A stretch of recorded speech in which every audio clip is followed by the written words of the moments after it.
Hi, my name is Layla Topino, and today I will be making my persuasive speech on why I think junk food should be banned from schools.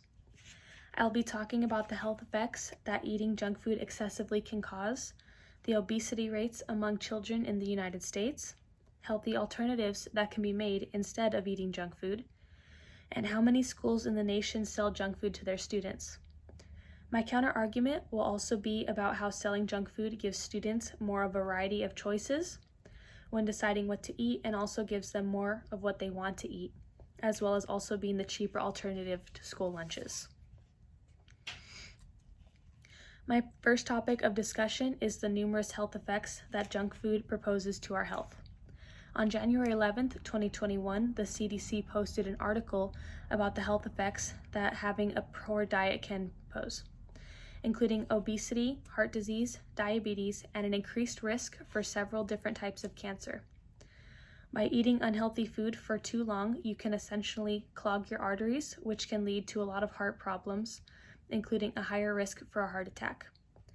Starting to eat junk food as a child and teenager can lead to unhealthy eating habits in the future as an adult. They are hard to break once they are established.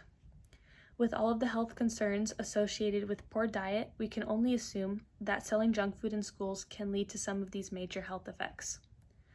On April 5th, 2021, the CDC stated that 19.3% of children are obese, but this has not been formally linked to junk food being sold in schools.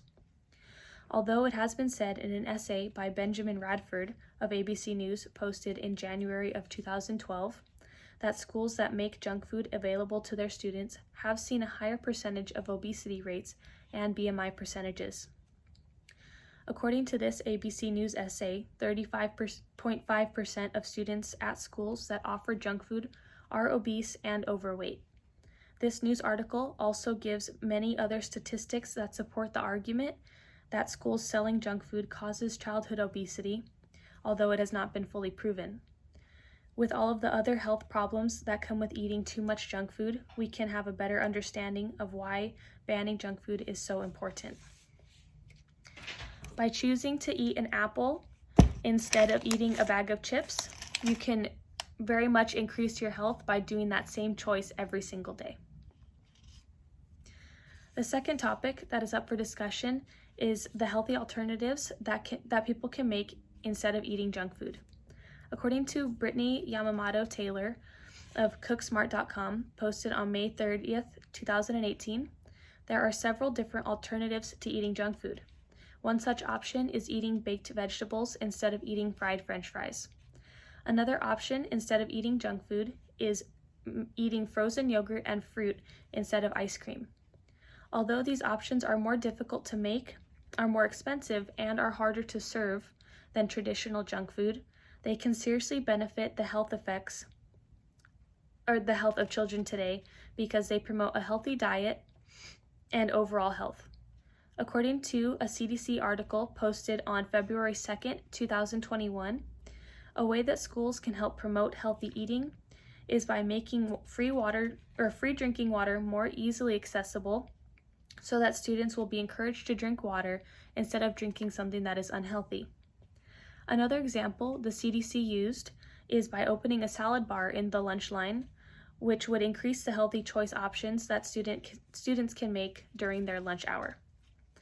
These healthy alternatives are a great way for students to eat food that they really like and that they think tastes good while still eating food that is healthy and good for their health benefits.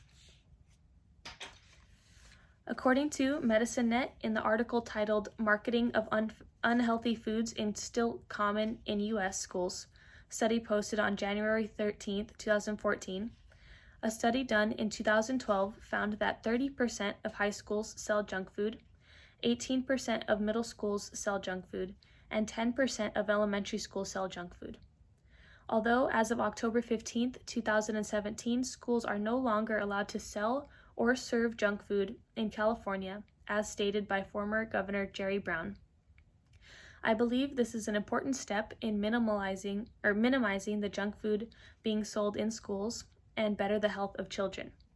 I believe this can pave the way for other states to ban the selling of junk food in their schools, which would create a healthier environment for children everywhere and would increase the health of children.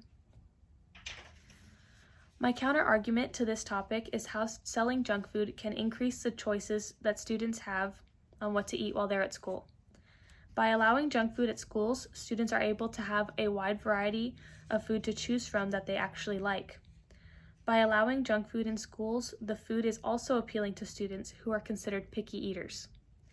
Another counter-argument to this topic is that if schools do not sell junk food, some students might still try to bring junk food with them in their school lunches. By schools selling junk food, they might be able to regulate the amount of junk food students eat because of the cost. Furthermore, according to Marge Dwyer of Harvard in an article written on December 5th, 2013, eating healthier food on average costs more than eating an unhealthy diet. By eating healthier, it can cost up to $1.50 more than eating unhealthy, says Dwyer in an article posted to Harvard. Although these are all valid arguments with credible support, I believe that the cons outweigh the pros in the debate on whether junk food should be banned or not. Even though junk food gives students more of a choice on what to eat and is cheaper than eating healthier food, we must take into consideration that junk food is causing many children all over the United States to become overweight and obese, as well as causing numerous health effects that could be partially prevented by eliminating junk food. By looking at the many health effects posed by junk food, including heart disease, diabetes, obesity, and an increased risk for several different types of cancer, the healthy alternatives that can be made in place of junk food, and how many schools sell and serve junk food, I believe that all schools should stop selling junk food and should try to offer healthier alternatives to benefit the health of children everywhere. Although selling and serving junk food in schools has its benefits, like how cheap it is, there are more benefits to decreasing the amount of junk food served in schools. By also learning how much junk food impacts the lives of people, and by learning the healthier alternatives that can be made in place of junk food, we can all do our part to limit the selling and serving of junk food in schools, decreasing the rates of childhood obesity, and improve the health of children and teenagers. I hope this speech has helped everyone form their opinion on if schools should ban junk food or not. Thank you.